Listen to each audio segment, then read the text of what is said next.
And Telford with John Davies, and with them in the commentary box, former New Zealand sprint champion Wendy Brown. I haven't seen Deborah. Oh, there she is. Ram.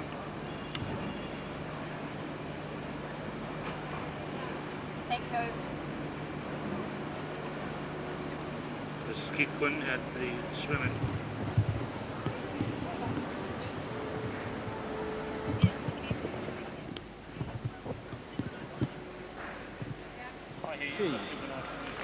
So we're looking at the lineup for the women's 100 metres here at Mount Smart Stadium. In lane 2, representing England, Paula Dunn.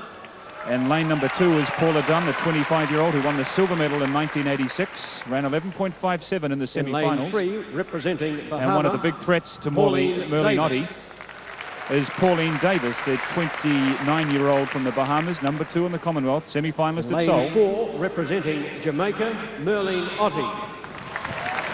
Ranked in the world's top 10 in this event every year for the last 10 years. Gold medal in 200 metres in 1982 and silver in 1986 in this event. Australia, Kerry Johnson. The real wild card in the heats and semi-finals. Kerry Johnson ran a very fast 11.19 in the semi-finals this afternoon. Lane 6, representing Wales, Sallyanne Short. The Welsh champion, just 21 years of age, 11.47 in the semi-finals. From Wales, Sallyanne Short. Representing New Zealand, Briar Toop. Just 16 years of age, 4 years younger than anyone else in this field, and the first finalist from this country in this 100-metre race since Wendy Brown in 1974. England, Simmone Jacobs. Fourth in 1986 is 23-year-old Simmone Jacobs from England. And completing the lineup, number 304 and lane number 9 is Stephanie Douglas from England. Well, we're very pleased to have with us in the commentary box Wendy Brown. Wendy, firstly, some thoughts on the performance of Briar Toop so far? Oh, excellent. Lovely to see a New Zealand record. You can only do your PB, and to get a New Zealand record is marvellous. What about this woman, Merlene Ottey? Well, I would pick Merlene to win. She's running really hot with Johnson close behind, I'd say.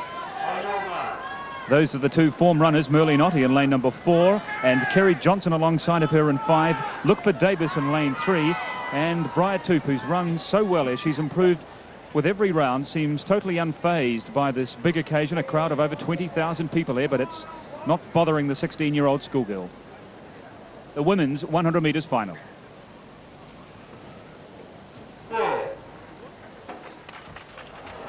And jumping the gun is the little 19-year-old from Uganda, Acii, the Ugandan national champion.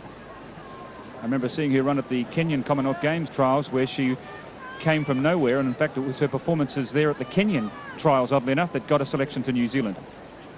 Well, there was a very clear break by Acii, but I'd like to mention also that Michelle Seymour is missing from this final, a New Zealander, and she missed out on qualifying by 0.02 of a second. Very close, but she ran very well in the semi-final. But we do have Briar Toop in there. That's wonderful to see.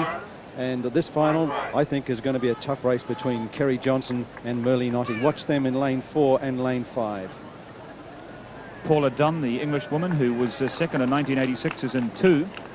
In fact, hasn't been beaten by another English sprinter since she was beaten by Heather Oakes in this final 4 years ago. Davis in 3, Ottey in 4, Johnson in 5, Short in 6, Toop in 7, Jacobs, the English woman, in 8, and Stephanie Douglas, the third English woman, in lane 9.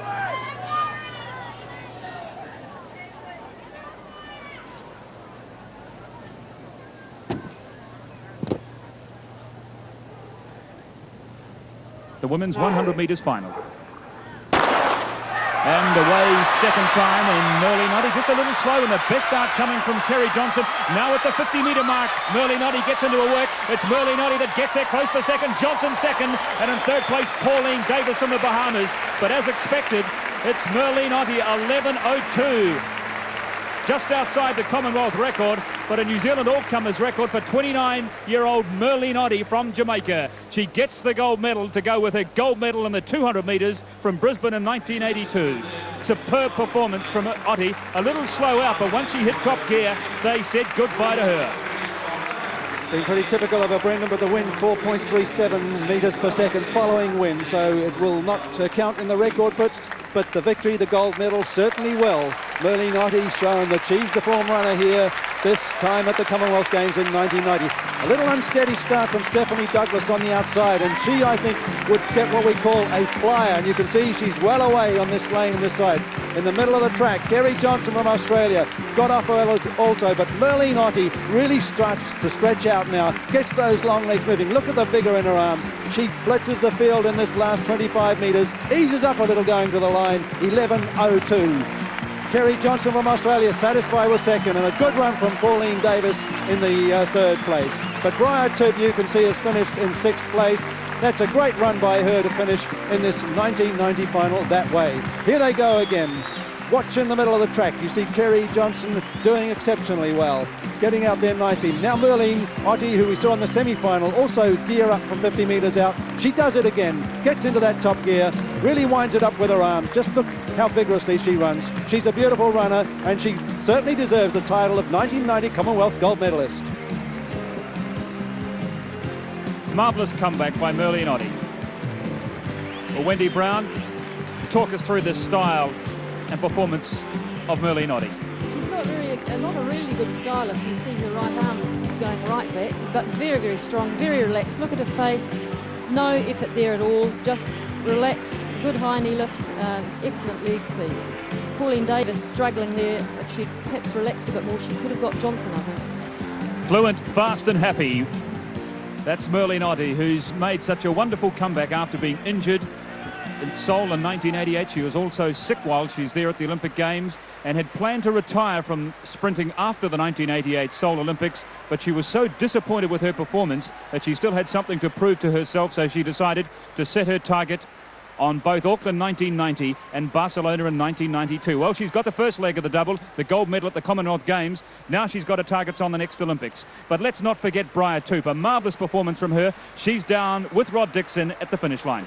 Briar Toop, what a marvellous race you ran to get into the final. Yeah. Fourth place in your semi-final with a time of 11.55, which is a New Zealand record. How good was it out there? Oh, it was great. The atmosphere was wonderful, the crowd. I was just happy just to be in the final run with the top athletes. I really enjoyed it. This has given you a tremendous experience to go on with. You're young enough now to go on and challenge the world. Yeah, well, I'm going to hopefully Bulgaria in July, August. So I needed something else just to pull me through. And before I actually went there, so it's really great. And the relay coming up? Yeah, that's my last day. I've got 200 metres tomorrow. The heats for that. So I'll just wait and see how that goes tomorrow. Briar, it's fantastic to have you in the final, and good luck with it.